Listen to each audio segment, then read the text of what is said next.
Okay, so let's say it's the end of the day. You know you want to eat something healthy, but you're tired and you just don't feel like cooking. Totally understand the feeling of just being over it by the end of the day and just wanting something that is really quick to make. So I've whipped up 4 recipes that you can use for dinners, and you know what, you can even take the leftovers for lunch the next day. And before I jump into it, I just wanted to thank today's video sponsor, Squarespace. All of these recipes can be made in under 20 minutes, and I'll be sharing some little time-saving tips throughout the video with you. Hit the subscribe button if you're new, and let's jump into it.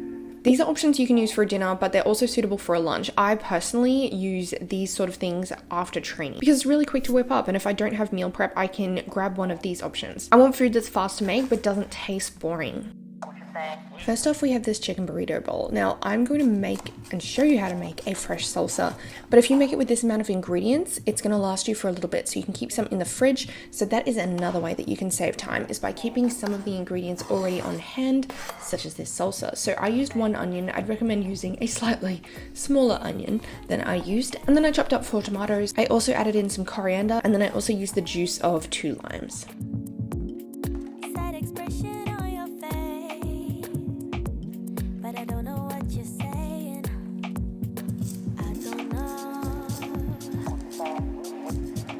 Preferably you want to use 2 jalapeno peppers. If you can't find them, 2 cayenne peppers will do just as well.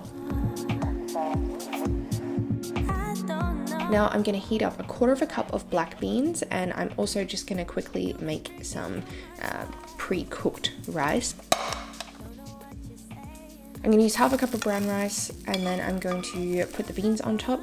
Now, I just picked up a barbecue chicken on my way home, and I'm using about 200 grams of chicken, I think it was.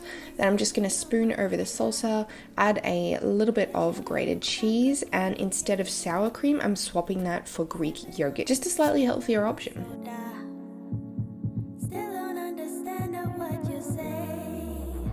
So that's that one.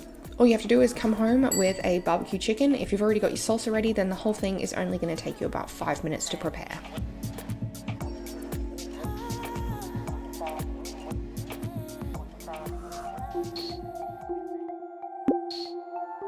Now we have tuna pasta. This is something I like making after training because it just takes so little time to make, and then I can eat my food straight away. So you want to boil some water and cook some pasta. Pasta should only take you like 10 minutes or so to cook. I'm just adding in 60 grams of a gluten-free penne, but you can use what you like.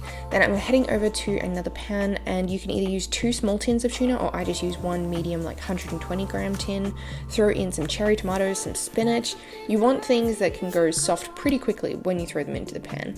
Now, when the pasta's ready, I'm taking that all out. I'm adding in 1/2 tablespoon of olive oil and some Himalayan salt, and that's it. It's done in 10 minutes, so easy.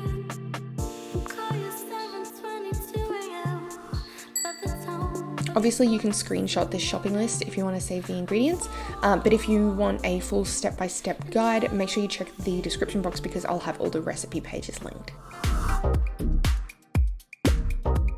Now, I'm calling this a hot chicken stir fry, but the only thing that's making it hot is the sriracha on top. If you don't like spice, you can take that off.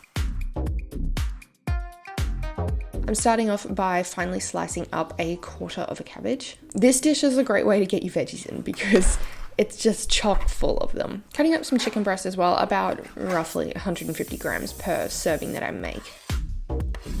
I'm just gonna put some cooking spray on a pan, add that chicken in, and to save some extra time, instead of chopping up all the fresh vegetables, I just grabbed some stir-fry style vegetables, which has like capsicum, carrot, beans, broccoli, all that sort of thing, and I'm adding some coconut aminos and putting that in the pan. After they've cooked for a couple of minutes on their own, I'm adding in the cabbage, and I also felt like adding in mushroom. You can choose whatever veggies you like. Now, another packet rice situation, because again, time saving. Anyway, so you want about 1/2 cup per serving. That's what I calculate the macros off. If you want to eat more, like I did for Mitch's bowl, chuck in more, and then throw your stir fry on top, put some sriracha on there, and you're good to go.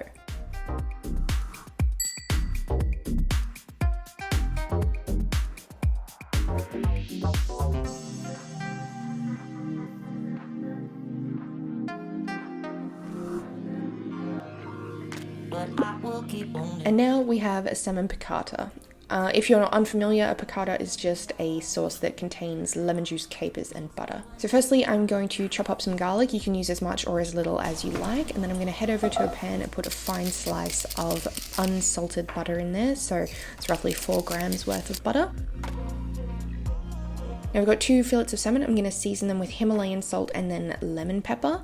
And then you can see on the right there, I've got some coconut flour. So I'm going to roll them around in the coconut flour, get an even coating on both sides before I put them in the pan. After they've cooked for a couple of minutes on both sides, I'm going to remove them from the pan, put some alfoil over the top just to trap the heat. You can use whatever you want to use. Now I'm just adding in the rest of the butter because in total we're using about 2 tablespoons worth of butter, and that's for 2 servings. Then I'm going to add the garlic to the pan and let that cook for a minute. Now adding in 1.5 cups of chicken stock. Normally there would be white wine in here, but we're replacing that with stock because, you know what, I'm trying to be healthy.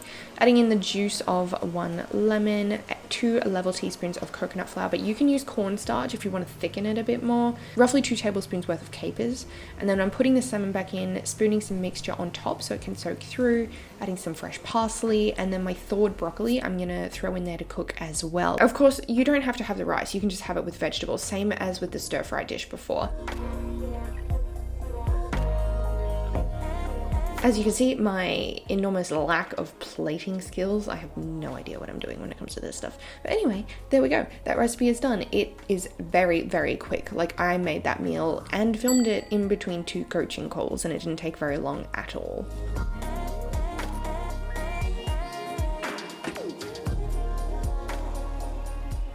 Now, all these recipes will be up on my blog, which is called Eat, Run, Lift. I have had this blog for 4 years now, 3 of which I have run it on Squarespace. It's been an absolute lifesaver when it comes to pushing out posts and making sure that things can be customized in a very timely manner without needing extra plugins or hiring help. So if you're after an all-in-one web hosting solution, check out Squarespace. I'll show you how it works and we'll put up one of these blog posts together. So with Squarespace, you can create a store or a blog or whatever you want to create. It's super versatile with all their award-winning templates. As you can see, I'm just putting this blog post together and you have the ability to just drag and drop and move things around wherever you need. They'll cover your whole experience from the get-go, including setting up your domains, your e-commerce, and they have a 24/7 customer support team if you need it. So if you've been thinking of setting up a blog or a website, head to squarespace.com/Rachel Aust and use the code Rachel Aust, all in capital letters, to get 10% off your first purchase. Enjoy these meals, give them a go if you're short on time in the evenings, but you still want to have